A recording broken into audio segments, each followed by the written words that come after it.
So, welcome to English Not Permitted, the only channel on YouTube focusing on foreign language film and TV shows. And today I'm going to talk about the new film Hand of God on Netflix.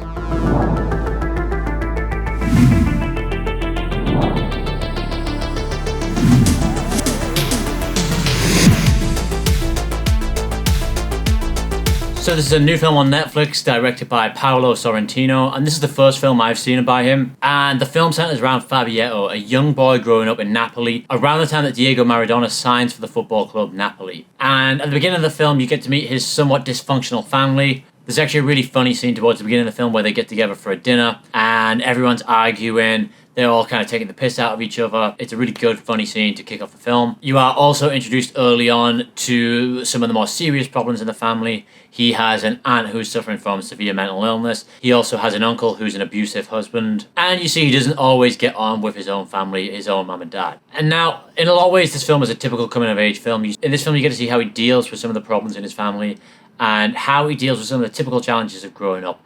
I also think the setting for the film is one of the things that makes it really stand out. Now, if you're a football fan, you'll know that Diego Maradona signing for Napoli in the 80s was one of the biggest things to ever happen in world football. And it just changed the whole culture and history of Napoli. This was the biggest superstar in the world, and he went to what at the time was a small club. He eventually single-handedly won the Scudetto, which is the league title in Italy, and he just changed the face of Napoli itself. So I think this film being set around the time that Diego is signing for Napoli is really unique. You kind of get to see the whole culture of Napoli and how it's obsessed with Diego. And you get to see how it brings the whole city together. Now, again, I know a lot about this because I'm a big fan of Diego Maradona. But at the time, Napoli was seen as kind of a dirty city. It's in the south of Italy. It was one of the less respected and more impoverished areas of Italy. So him signing for the club really changed the history of the city. And Diego Maradona is where they get the name of the film from. He famously handballed a goal against England in the 1986 World Cup. And afterwards, he claimed it wasn't him, it was the hand of God that did it. And again, as a football fan, I think you get to see some really cool scenes around the 1986 World Cup when everyone's watching this, how they react to the hand of God goal in Italy. Another thing that I loved about this film was the beautiful shots of the city of Napoli. Like I'm sure most of Italy is, this is a really beautiful city on the coast. I was even really jealous in the scene at the beginning where they meet up with the family and they go on a boat trip. I'd love to live in Napoli and you just go for boat trips with your family. That looks pretty cool. But you get to see some really, really beautiful shots of the city. So Sorrentino actually grew up in Italy, and there is actually an additional documentary about the making of the film on Netflix where he kind of goes through the city and he talks about the city of his youth. So he is obviously completely enamored with the city of Napoli, and that shines through in the film. In addition to some of the funny moments that I talked about earlier, there's also some really heartwarming and heartbreaking moments in the film.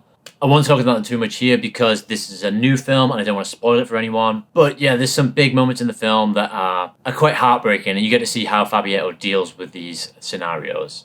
And one of the things that Sorrentino does as well is you get to see how the main character Fabietto deals with these heartbreaking moments. Now, all that being said, I've seen this film talked about as the greatest film of the year, and I really hope I'll see better films this year. There's a lot to like, but there's also some things that are a little bit meh. For example, this film did feel a little bit aimless to me. There's no overall story arc for Fabietto. Although there's some character growth, there's not really a big change between the characters from the beginning to the end of the film. And the film never really focuses on one thing. At some points it delves into some of the family's backstory. He has an aunt that has a mental illness that's established right at the beginning of the film in a really cool kind of psychedelic scene. However, we never really get to see that developed, and we never again see her point of view. There's one major event in the film that really changes the narrative, but I don't think you really get to see Fabietto deal comprehensively with this issue. Instead, you kind of get this story that's kind of loosely connected to Maradona.